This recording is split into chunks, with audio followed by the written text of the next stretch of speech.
Bueno, en esta hoguera de las vanidades tenemos, Raúl, una historia que no mucha gente conoce. Fíjate, mi querido maestro, yo creo que este personaje fue famosísimo en el siglo XX. Estamos hablando de 1924, 25, 26. Hay un edificio en la calle de Álvaro Obregón, ¿sí?, que se llama Edificio Balmori. Famosísimo. Es un edificio de un gran además estilo, muy bello. ¿sí? Y es un edificio que representaba la maravillosa arquitectura que había en esta avenida Álvaro Obregón. Pues está la Casa Lam, están otra cantidad de... Bueno, ahí, en este edificio Balmori, un día pasó un periodista. Y ese periodista, al ver el nombre de Balmori, ¿sí?, yo no sé qué sucedió. Pero de repente, en la sociedad mexicana, en 1920 y tantos, apareció un personaje que se llamó Carlos Balmori. Un gachupín, auténticamente el prototipo del gachupín de principios del siglo XX. Chaparrito, una voz ligeramente tipluda, hablaba marcadamente con la C y con la Z, ¿sí? Decía palabras... No era Hugo Sánchez. No. Ojalá hubiera sido Hugo Sánchez. Pero lo que sucedía con este hombre es que Carlos Balmori era inmensamente rico. Se decía que tenía una fortuna parecida a la de Rockefeller. Se decía que era amigo de grandes personajes de la política universal. Se decía que le abrían las puertas de los palacios de gobierno en diferentes países. Era un hombre industrial, era un hombre que hacía negocios, era un hombre de un pensamiento muy sofisticado. ¿Sí? Bueno, llega uno de los primeros grandes momentos. Carlos Balmori llega a la casa de un señor de amplísimo reconocimiento en la sociedad mexicana. Y Carlos Balmori le dice a una muchacha que se llama Elena, que está a punto de casarse con un novio en una relación muy formal. Ella tiene 17 años. Y este señor Balmori, cuando la ve, dice: Dios santo, la Virgen de la Macarena se hinca ante ti, siempre he estado enamorado, siempre, todo con la fe y con la feta. Y le dijo: me quiero casar contigo, te ofrezco mi fortuna, te doy lo que tú quieras, estoy enloquecido con tu persona. Ella dice: mira, mi novio me pidió formalmente matrimonio. Tu novio es un zoquete, es un bueno para nada, buenos gritos. Y le dice: te ofrezco mi fortuna, te ofrezco compartir la vida conmigo. Piénsalo junto con tu padre. Bueno, el padre no lo pensó muchísimo. De 17 años. Exacto, el padre no lo pensó muchísimo. Y para el día siguiente se estaba confirmando la boda de Carlos Balmori con esta persona. Y el novio pues pasó directamente a esa zona que es una abstracción y donde todo el mundo se va. Entonces, ¿qué sucede? A la hora de la presentación y de que el juez está presente, a punto con toda la sociedad mexicana, que estaba encantada con el señor español, encantada con el señor millonario. Ya vi que en la sociedad mexicana hubo un tiempo en que quería ser otra y que tenía grandes aspiraciones aristocráticas. Este señor Balmori en un momento dado dijo: he hecho el sueño de mi vida, les agradezco, soy un hombre honrado, soy un hombre muy honesto, pero por eso les voy a decir la verdad. Se soltó el pelo, se quitó el bigote, era una mujer. De nombre Concepción Jurado. Esta señora hizo... La chica danesa. No, la historia, no, ojalá fuera la chica danesa. Nuestra historia de la chica danesa. Era simplemente una mujer que junto con un periodista de Meló se dedicaban exclusivamente a burlarse de estas pretensiones de la alta sociedad. Entonces, estos señores, hay dos términos que son fundamentales. ¿Sabe usted lo que es agarrar a alguien de puerquito? Sí, por supuesto. Eso de puerquito viene de Balmori. ¿Por qué? A todo el que bromeaban, les llamaban ellos los puerquitos. Los agarraban de sus puerquitos. Los exponían al ridículo de la sociedad. Pero ellos decían: no hemos cometido ningún delito. Antes de hacer las cosas decimos quiénes somos.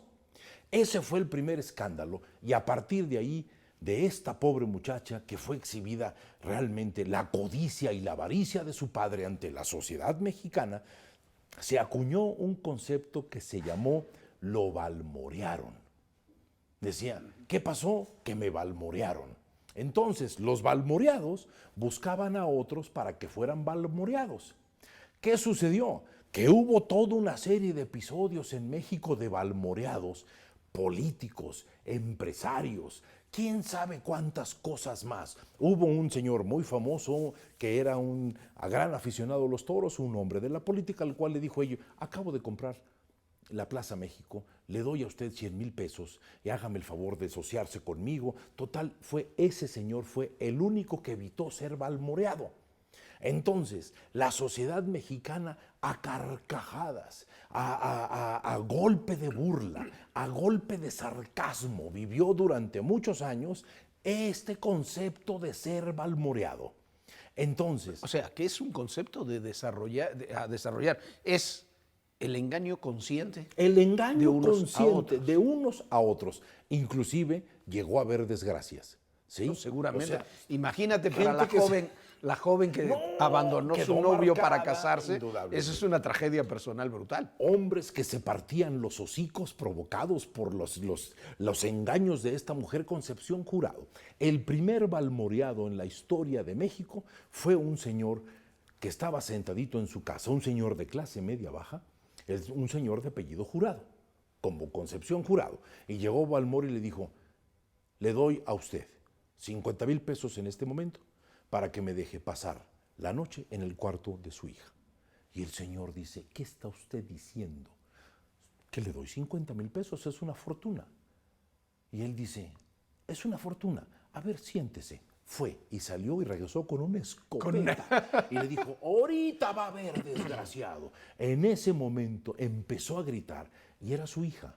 Y su hija le dijo, padre, soy yo. Y entonces él le dice, ¿qué te pasa? ¿Qué estás haciendo? Este personaje se va a llamar Carlos Balmori. Fue el primer balmoreado. Este personaje es conocido por algunos seres humanos. Hay un libro exquisito sobre las aventuras de Carlos Balmori, pero lo que sí es un hecho es que el mexicano terminaba carcajeándose, burlándose el uno del otro, agarrando los puerquitos. O sea, me agarraron de puerquito, viene de ahí, me balmorearon, viene de ahí. Es una etapa fascinante de la sociedad mexicana encargándose de burlarse los unos de los otros. Pero también de una sociedad mexicana que termina en muchas ocasiones. Estamos hablando de hace un siglo, ¿no? Estamos De hace hablando un de siglo, 1920. por eso, hace un siglo. Hace un siglo. Que hasta el día de hoy le gusta lo fácil. Le gusta lo ¿por qué- pretencioso. ¿Por qué hay tanto robo de identidad que te mandan un mail, señor Quintanilla, se ha ganado usted $2 millones ¡Qué barbaridad! y la gente sigue enviando todos sus datos y toda su información? ¿Por qué tenemos políticos Porque hay una que pueden decir cualquier barbaridad y Muy la bien. gente dice, sí, claro, por supuesto. Me parece vamos con eso espléndido que su es comentario. fácil y rápido? ¿Por qué queríamos tocar este tema de la balmoreada? Porque hace 100 años era posible. ¿Sí? Ahora usted balmoree a alguien y no le quiero decir lo que le puede suceder. Es una sociedad muchísimo más iracunda, mucho más intolerante, mucho más tendiente a tratar de cuidar una imagen y a de buscar tener siempre un atajo al éxito. Ahora, ¿por qué le digo esta cuestión de ser balmoreado y de este personaje Balmori? Vivieron del engaño, la sociedad mexicana quería ser aristocrática, le encantaba lo extranjero.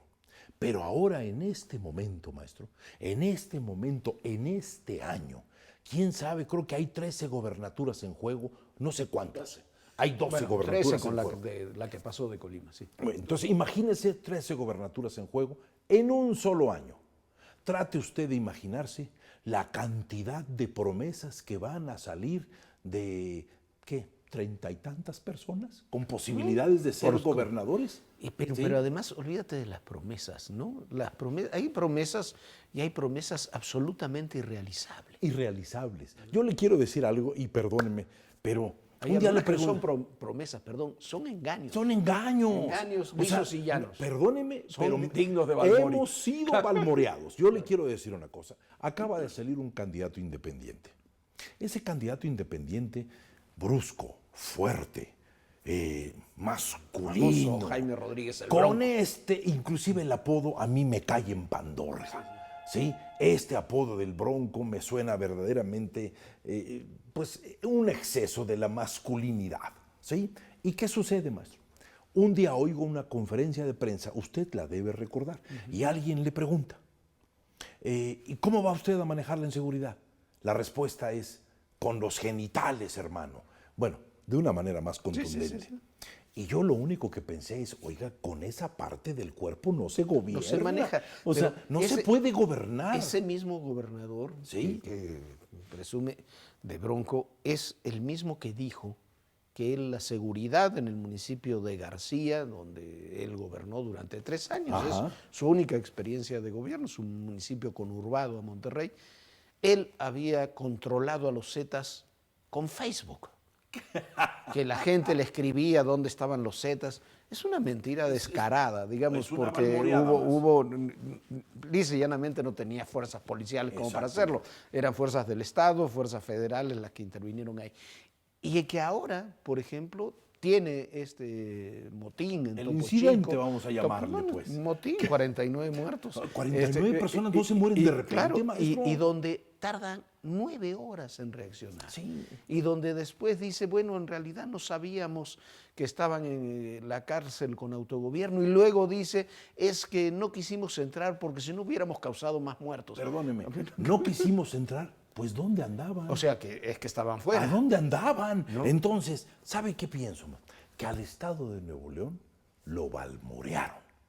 Están balmoreados. Es imposible, de alguna manera, sustentar que los candidatos independientes tengan ese comportamiento. O sea, perdóneme. Independientes o de partido, hombre. Cualquiera, o sea, no se puede engañar o balmorear de esa manera. Por eso yo decía, un personaje fascinante como Balmori, que muchas personas no conocen, viene este año. Imagínense la cantidad de promesas, pero sobre todo hay algo que me llama la atención. Están todos aprendiendo que el lenguaje debe ser antisistémico. Están todos aprendiendo que el lenguaje debe estar basado en el enojo de los demás. Están todos aprendiendo que el lenguaje consiste exclusivamente en poder hacer sentir que todos los demás fueron muy malos y que yo tengo la verdad absoluta. Hay en ese sentido una campaña que yo creo que va a ser terrible, que es la de Veracruz. Las cosas que se están diciendo, que además son 2 primos hermanos, Héctor Yunes y Miguel Ángel Yunes, candidatos, Montescos, son primos, con el ahí mismo sí, apellido. son Capuletos y Capuletos, pero y además interviene también el gobernador Javier Duarte, pero cosas terribles. Los WhatsApp, mail que se mandan, los mensajes, los tweets, son terribles con insultos, agresiones, denuncias. Invenciones, eso de que se mostró un video Calumnia de que estaban corriendo de la parroquia al gobernador. Bueno, malo el gobernador, ese es otro tema. Pero no eso tiene es nada otra que ver. cosa, ¿no? Pero son inventos. Entonces se va a balmorear Anda ahí la a todo balmoreada en pleno. La campaña va a ser una gran balmoreada. Una para usar un balmoreada. término. ¿Y sabe quiénes salen terriblemente perjudicados? Pero ya no es cuestión de risa ni de carcajada. Nuestra sociedad. Nosotros ya no estamos en este momento para recibir el engaño y para gozar con la picaresca de otro. Eso se llama falta de sentido de responsabilidad, Sí, maestro. Pero es ¿Sí? un fenómeno, Raúl, un fenómeno global. ¿Qué es lo que está sucediendo en Estados Unidos? Miren nada más. ¿Qué puede ofrecer Donald Trump En a la este sociedad? supermartes que acabó Claro, con todo. Es un hombre que no tiene ningún principio ideológico, dice lo que se le ocurre. Cita no Mussolini. Cita Mussolini, acepta el apoyo del Ku Klux Klan y del partido nazi, y después dice, bueno, que lo aceptó porque no escuchó bien, como se dice, por el chicha, por el auricular.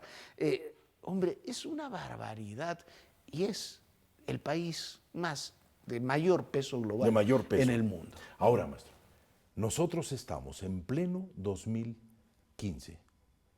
Creo que lo que debe mostrar nuestra política en este momento es el camino que tenemos que lograr. Yo siento, como lo dijimos en unos programas anteriores, siempre hemos sido un país pobre, hemos sido una clase media con una enorme curiosidad, pero teníamos el sentido del oficio, sobrevivíamos, había familias que vivían. Usted salía a la calle y había una mezcla de clases sociales. Cuando yo era chico, éramos una bola como de 20, donde había un hijo del señor que trabajaba en la Suprema Corte de Justicia, un hijo que cuidaba, era el conserje de un edificio, el hijo de un doctor. Todos mezclados en clases sociales, comíamos en las casas, no importaba en lo más mínimo a qué te dedicabas, quién eras, cómo eras, siempre había la sensación de ayuda y la sensación de apoyo. Era una sociedad que en ese momento, mire, recuerdo una peluquería que tenía un nombre digno de Balmori, se llamaba La Elegancia de Sansón. Esa peluquería quedaba en la calle de Juan Escutia. Los sábados uno llegaba a cortarse el pelo y encontraba, maestro, a un ministro de la Suprema Corte de Justicia jugando ajedrez con el mecánico del barrio, que estaba a 2 cuadras. Y ese mecánico del barrio le ganaba al ministro y aquello eran discusiones, eran gritos y todo eran clases sociales mezcladas en un México que se permitía el apoyo y que no se mentía de esa manera. Y que tenía quizás como máxima expresión de eso la Universidad Nacional. Pues La movilidad social pasaba en muy buena medida por la Universidad Nacional, donde llegaba gente de muy escasos recursos hasta gente de muy altísimo rica. nivel. Y bueno, y esa era se transminaban socialmente. Es lo que no tenemos ahora, y lo que tenemos es una balmorización, para llamarlo de alguna forma, generalizada. ¿Qué ganamos con que un político nos balmoree? ¿Qué ganamos con que un político nos diga que nos va a componer la existencia? ¿Por qué le creemos? ¿Qué necesitamos escuchar para que ese señor salga de manera impune absolutamente de todo? Ese término balmorear yo lo siento cada vez más presente, pero con consecuencias que ya no hay carcajadas, sino muecas terribles. Y sabes que se nos acabó el tiempo, pero una acotación: no son solamente los políticos. Ocurre con empresarios, civil, con la sociedad civil, ocurre con los medios. Hay medios que pueden decir la mayor barbaridad, afirmarla en forma contundente, y no pasa absolutamente y lo venden como una realidad que se sigue repitiendo y no pasa nada. Pero y nadie paga el costo. La única diferencia es que aquella sociedad de 1920 tenía un toque de ingenuidad. Quería crecer. La Ciudad de México todavía, como decía Diego Rivera, era un pueblote. Ahora somos una ciudad de 20 millones de personas que necesitamos, al fin de cuentas, entendimiento. Somos un país que dentro de 15 años seremos 130 millones de personas. ¿Qué necesitamos? Principios de convivencia, principios de identidad, limpieza e impecabilidad en nuestros funcionarios y en nosotros mismos, y dejar el balmoreo para la anécdota y para la historia. Gracias, Raúl. No, gracias a ustedes. Gracias a ustedes. Salud. Salud.